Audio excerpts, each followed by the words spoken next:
Hi friends, எல்லாருக்கும் வணக்கம். எல்லோரும் இருக்கீங்க, நல்லா இருக்கீங்களா? Welcome back to Ammu's home stay. செவ்வாய்க்கிழமை அன்னைக்கு எடுத்த வீடியோ. செவ்வாய்க்கிழமை அன்றைக்கே விநாயகர் பெருமானை வீட்டுக்கு அழைச்சிட்டு வந்தேங்க. ஏன்னா 4 மணிக்கு மேலே சதுர்த்தி திதி தொடங்கிடுது அப்படின்றதுனால 3 நாள் வீட்டில் வச்சு வழிபடலாம் அப்படின்றதுக்காக செவ்வாய்க்கிழமையே விநாயகரை வீட்டுக்கு அழைச்சிட்டாங்க. காலையில் எழுந்து குளிச்சுட்டு இப்போ 1 பாட் ரெசிபி மாதிரி பண்ணிக்கிறேன். அரிசி பருப்பு சாதம் பண்ணிடுறேங்க.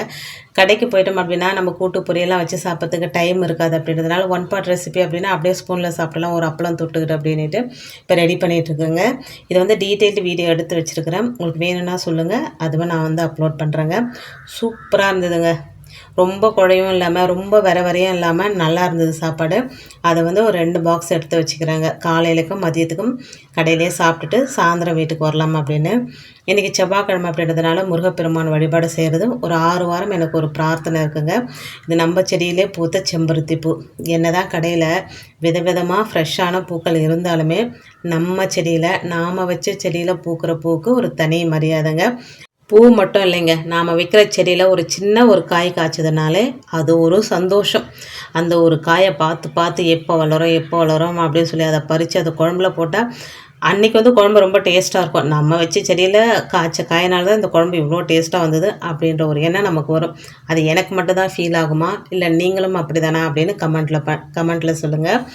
அந்த 4 செம்பருத்தி பூவில் ஒன்று விநாயகர் பெருமானுக்கும், ஒன்று முருகருக்கும், ஒன்று சிவலிங்கம் ஸ்படிகலிங்கத்துக்கும், ஒன்று நம்ம மகாலட்சுமி பெருமாள் தம்பதி சமேதராக இருக்கிறவங்களுக்கும் வச்சுட்டு வீட்டில் கொஞ்சம் பூ தாங்க இருந்தது. இன்றைக்கி கடைக்கு போகிறேன் அப்படின்றதுனால எடுத்துன்னு வந்துப்பேன்.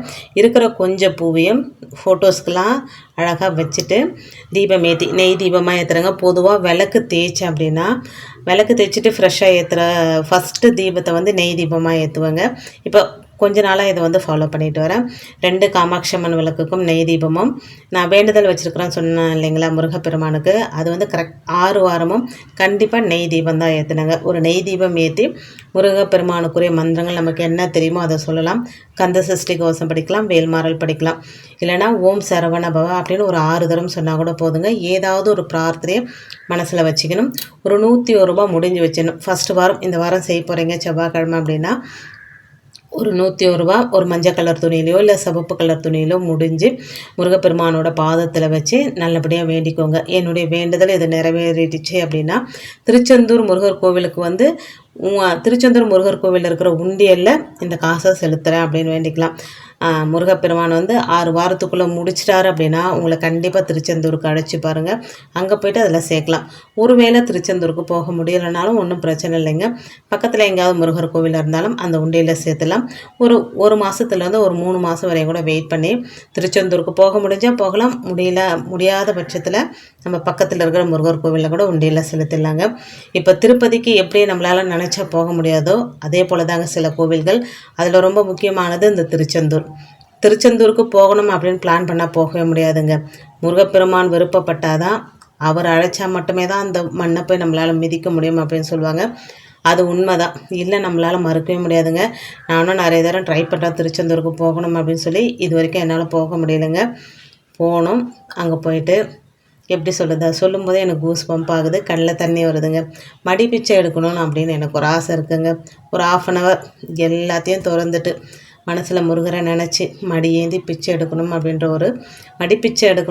ஒரு ஆசை இருக்குது எனக்கு. அதை நிறைவேறணும் அப்படின்னு முருகப்பெருமான்கிட்ட நான் வேண்டுதல் வச்சுக்கிறேங்க. இப்போது தீபம் ஏற்றிட்டு கந்த சஷ்டி கவசம் உட்காந்து படிக்கிறதுக்கு டைம் இல்லைங்க. இந்த பூஜை வேலையெல்லாம் பண்ணும்போது அப்படியே மனசுக்குள்ளவே சொல்லிட்டாங்க. கந்த சஷ்டி கவசம் நமக்கு மனப்பாடமாக தெரியும். சின்ன வயசுலேருந்து கேட்டு ஆட்டோமேட்டிக்காக மனப்பாடம் ஆகிடுச்சுங்க.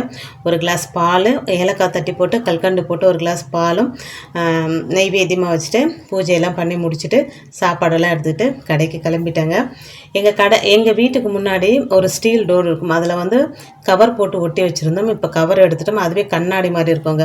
போகிறவங்க வரவங்கலாம் அந்த கண்ணாடியில் பார்த்துட்டு அவங்க ட்ரெஸ்ஸெல்லாம் சரி பண்ணின்னு போவாங்க.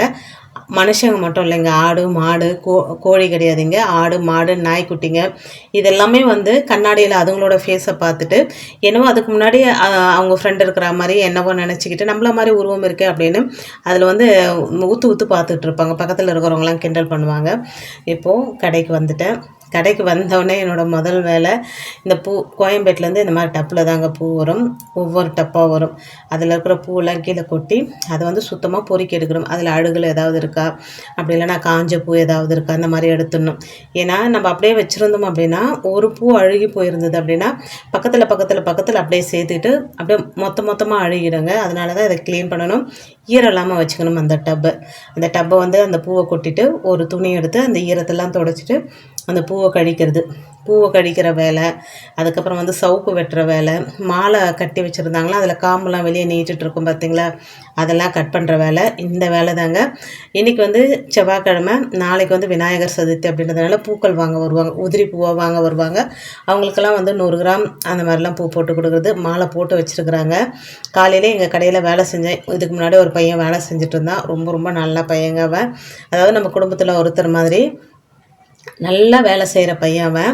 ஸோ கடையில் வந்து நம்மளுக்கு அந்த அளவுக்கு வியாபாரம் இல்லாத டைமில் அவனுக்கு சம்பளம் கொடுக்க முடியலைங்க. அதனால் ஏதாவது வேலை இருந்ததுன்னா நீங்கள் சொல்லுங்கன்னா வந்து செஞ்சு கொடுத்துட்டு போகிறேன் அப்படின்னா காலையில் வந்து மாலையெல்லாம் போட்டு கொடுத்துட்டு போயிட்டாங்க. பேலன்ஸ் இருக்கிற மாலை அவங்க போட்டுட்ருக்குறாங்க. நான் வந்து இந்த சில்லறை வியாபாரம்லாம் நான் பார்த்துப்பேங்க ஓரளவுக்கு. இப்போ தான் இதுக்கு முன்னாடியெல்லாம் நான் கடைக்கெல்லாம் போக மாட்டேன். அப்போ கடையில் ஆள் இருப்பாங்க, நான் போக மாட்டேன், வீட்டில் மட்டும் வேலை பார்த்துப்பேன். இப்போ சமீப காலமாக தான் கடைக்கு போக ஆரம்பிச்சிருக்கிறேங்க. இப்போல்லாம் மாலை போட்டு எல்லாமே ரெடி பண்ணுறாங்க. அன்றைக்கி ஃபுல்லாக வீட்டுக்கே போல் சாயந்தரம் வீட்டுக்கு போகும்போது விநாயகரை வந்து அழைச்சிட்டு வாங்கிட்டு போயிட்டேன். பொதுவாகவே வந்து விநாயகர் சதுர்த்தி அன்னைக்கு காலையில் குளிச்சுட்டு நம்ம வீட்டிலேருந்தே தாம்பால் தட்டு எடுத்துகிட்டு போயிட்டு எருக்கம்பூ மாலை, அருகம்புல் இதெல்லாம் எடுத்துகிட்டு போயிட்டு விநாயகர் பெருமானை வீட்டுக்கு அழைச்சிட்டு வருவோம். எனக்கு இப்போ வேலை அப்படின்றதுனால என்ன பண்ணேன், வரும்போது கடையில் அருகம்புல் இருக்குது, பூ இருக்குது, எல்லாமே என்ன பண்ணேன் ஒரு தட்டில் வாங்கி வச்சுட்டு அப்படியே நான் கையில் கொண்டு வந்து ஒரு சேரில் உட்கார வச்சுட்டு கற்பூர ஆரத்தி காமிச்சிட்டு விநாயகர் பெருமானை சந்தோஷமாக வீட்டுக்கு அழைச்சிட்டு வந்து வீட்டில் உட்கார வச்சுட்டேங்க. விநாயகர் பெருமானை நம்ம வீட்டுக்கு வரா மாதிரி அழைச்சிட்டு போனோம், வெளியே கொண்டு போகிற மாதிரி அழைச்சிட்டு போகக்கூடாது. மணெல்லாம் போட்டு வச்சுட்டே போனாங்க. ஒரு மணக்கட்டையில் அழகாக கோலம்லாம் போட்டுட்டு வச்சுட்டு போனேன். இப்போ எடுத்துகிட்டு வந்து வச்சுட்டேன் பாருங்கள். என்ன பண்ணால் ஒரு தாம்பால் தட்டு அதை எடுத்துகிட்டு வந்து வச்சுட்டேன். இப்போ எல்லாமே நான் தானே செய்யணும் அப்படின்றதுனால பக்கத்தில் விநாயகர் பெருமானை உட்கார வச்சுட்டு ஒரு தாம்பால் தட்டில் ஒரு தலை வாழை இலை போட்டு அதில் வந்து பச்சரிசி நிரப்பி, பச்சரிசிக்கு மேலே 5 ரூபா நாணயமாக 1 ரூபா நாணயமாக நான் ஒரு 5 ரூபா நாணயம் வச்சுட்டு அதுக்கு மேலே விநாயகர் பெருமானை உட்கார வச்சுட்டு மஞ்சள் குங்குமம்லாம் வச்சுட்டு அவர் வயிற்று பகுதியில் ஒரு 1 ரூபா நாணயம் வைக்கணும். இந்த காசெல்லாம் நம்ம செலவு பண்ணக்கூடாதுங்க, அதெல்லாம் நம்ம பத்திரப்படுத்தி வச்சுக்கணும். அது மாதிரி ஒவ்வொரு வருஷமும் சேர்த்த காசெல்லாம் நான் பத்திரம் பண்ணி வச்சுருக்கிறேன். எங்கள் வீட்டு குட்டி கணபதி எப்படி இருக்கிறார் அப்படின்னு கமெண்ட் பண்ணுங்கள். குட்டியாவாக தான் வாங்கினோம், ரொம்ப பெருசெல்லாம் வேணாம்னு சொல்லிட்டு குட்டியாக வாங்கினா 3 நாள் வச்சு வழிபாடு செய்யப்படுங்க. செவ்வாய், புதன், வியாழன், வியாழக்கிழமை அன்னைக்கு நல்ல நேரம் பார்த்து ராகு காலம் எமகண்டத்தை தவிர்த்துட்டு நல்ல நேரம் பார்த்து வீட்டிலே ஒரு பக்கெட்டில் சுத்தமான தண்ணி பிடிச்சி அதில் கொஞ்சம் மஞ்சப்பொடி பூக்கள் எல்லாம் போட்டு நம்ம வீட்டு விநாயகரை அந்த தண்ணியில் அப்படியே இறக்கிடுவாங்க. ஒரு 2 மணி நேரத்துலேருந்து 3 மணி நேரம் கொஞ்சம் கொஞ்சமாக கரைய ஆரம்பிச்சிடும். கரைஞ்சதுக்கப்புறம் நம்ம செடிகளுக்கு எடுத்து ஊற்றிடலாங்க. இப்படி தான் ஒரு 4-5 வருஷமாக தொடர்ந்து செஞ்சுட்டே வரேங்க. இங்கே பக்கத்தில் ஆறு, ஏரி, குளம் எங்கே இருக்குது அப்படின்னு தெரியல, சுத்தமான தண்ணியாக இருக்குமா அப்படின்னும் தெரியல. அதனால் கண்ட இடத்துலலாம் போடுறதுக்கு மனசு வராமல் இது மாதிரி செய்கிறாங்க. கடலில் எடுத்துமே போடலாம். இப்போ பெரிய விநாயகர் வைக்கிறாங்க அப்படின்னா அங்கே எடுத்துமே கூட நம்ம வச்சிடலாங்க. எனக்கு என்னவோ நம்ம வீட்டு விநாயகரை கரைச்சி நம்ம செடியிலே ஊற்றினும் தோணுச்சு, அப்படி செஞ்சிடறேங்க. அழகாக வந்து நம்ம கஸ்தூரி பூவெல்லாம் மாலையாக கட்டி போட்டுட்டு 2 பக்கம் அருகம்புல் வச்சுட்டு வெத்தலைப்பாக்கு, ஆப்பிள், லட்டு இதுதான் நைவேத்தியமாக நைட்டு வச்சு கற்பூர ஆரத்தியெல்லாம் காமிச்சிட்டு அதுக்கப்புறம் கொஞ்சம் வேலையெல்லாம் இருந்ததுங்க எனக்கு. அந்த வேலையெல்லாம் செஞ்சு முடிச்சுட்டு நான் படுக்க போகும்போதே மணி 12 ஆகிடுச்சு. திரும்ப வந்து ஒரு 2:30 மணியை போல் எழுந்து வீட்டில் சாமி கும்பிட்டுட்டு கடைக்கு போனோம் இல்லைங்களா, அதனால் 2:30 மணியை போல் எழுந்து 7 மணிக்கெல்லாம் சாமி கும்பிட்டுட்டு மறுநாளும் நான் கடைக்கு போயிட்டேங்க. அதை எப்படி நான் வழிபாடு செஞ்சுட்டேன் அப்படின்றத அடுத்தடுத்த வீடியோவாக வரும் உங்களுக்கு, நீங்கள் பாருங்கள். உங்களுக்கு பிடிச்சிருந்தது அப்படின்னா ப்ளீஸ் சேனலுக்கு சப்ஸ்கிரைப் பண்ணி சப்போர்ட் பண்ணுங்கள்.